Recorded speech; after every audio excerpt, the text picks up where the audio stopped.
Top five. Who's your top five?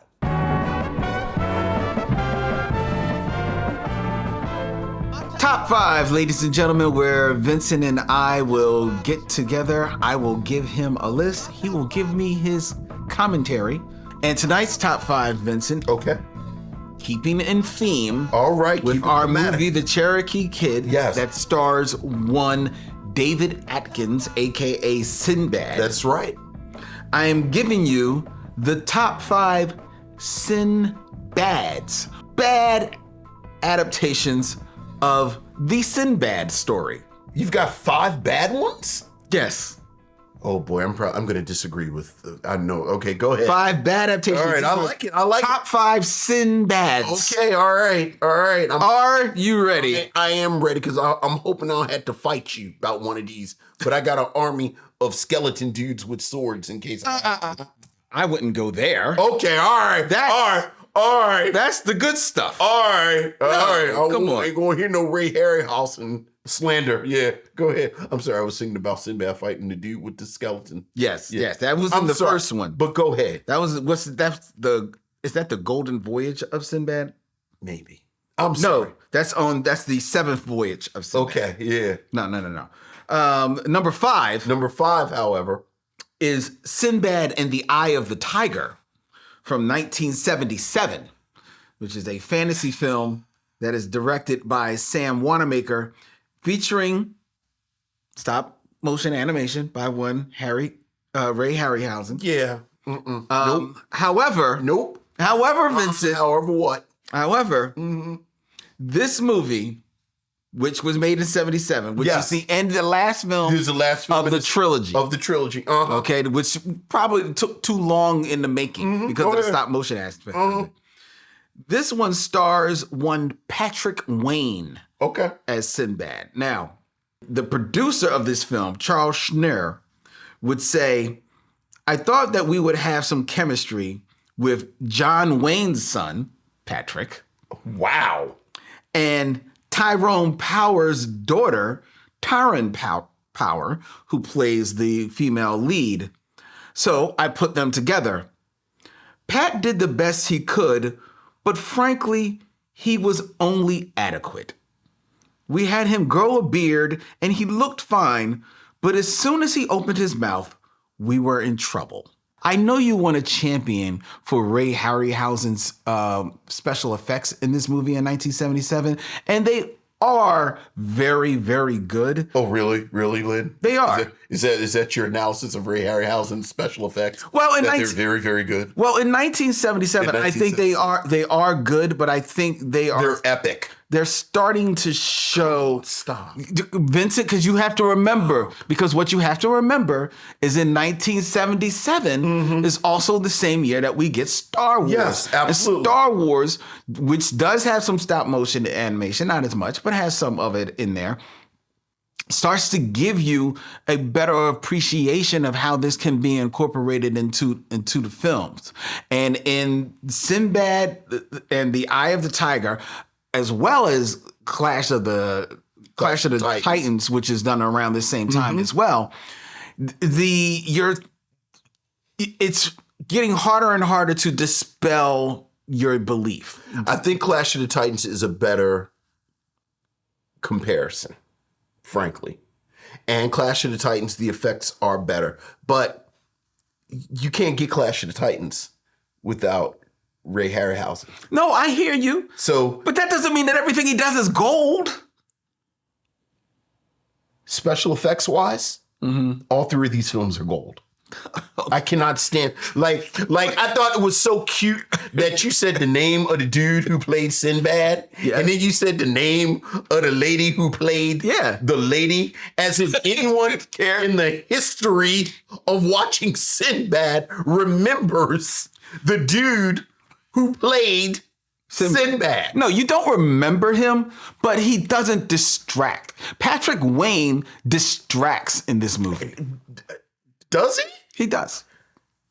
And that's why he's number 5. Okay.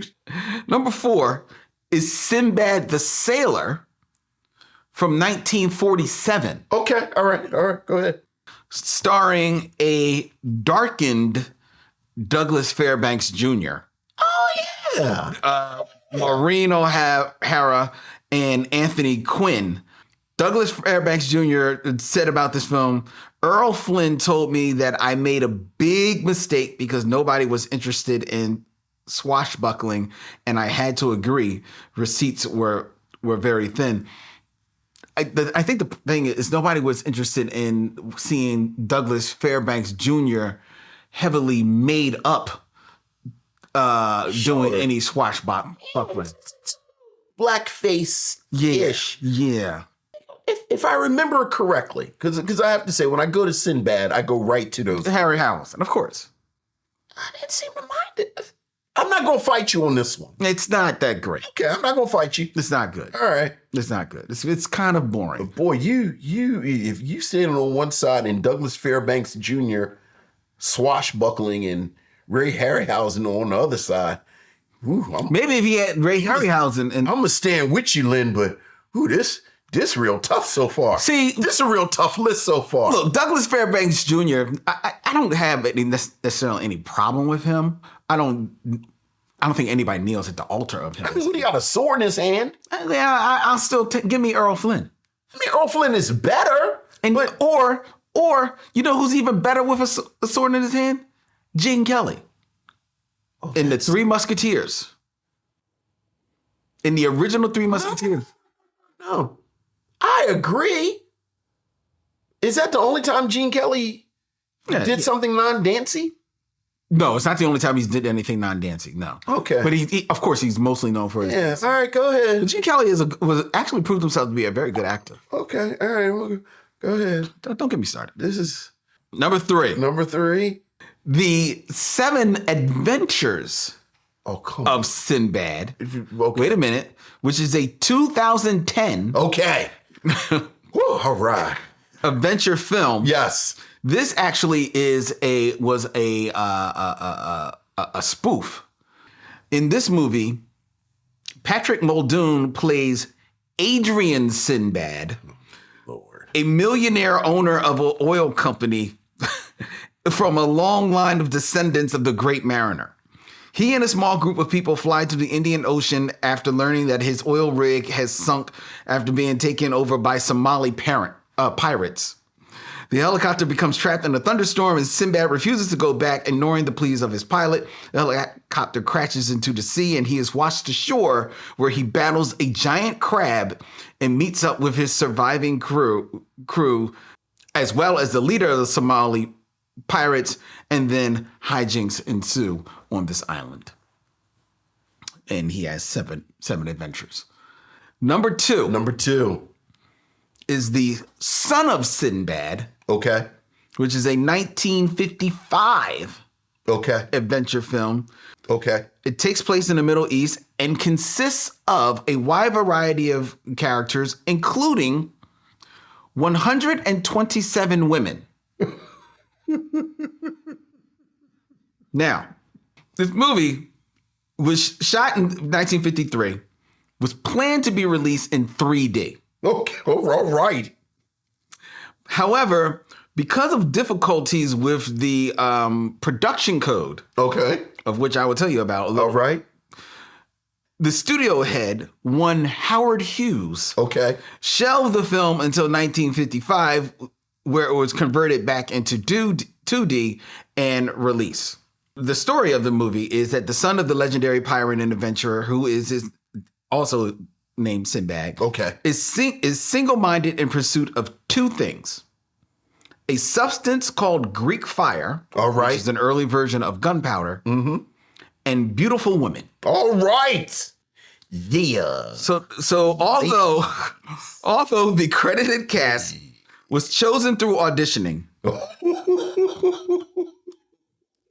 Like on the wiki page, auditioning is a link, but it says not safe for work. There you go. A lot of the harem girls, Tartar girls, slave girls, trumpeters, and raiders were selected through a series of pageants and contests that Howard Hughes either saw or held privately. Did you have any boys who were photographers?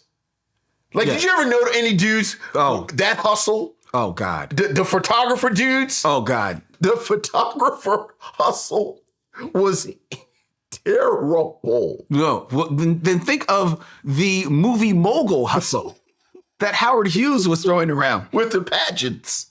One critic described the son of Sinbad as a voyeur's delight. Oh, no. The problem with the code that I mentioned is because this movie was condemned by the Catholic Legion of Decency.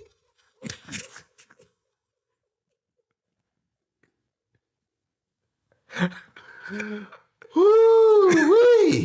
I bet they did want it in 3D.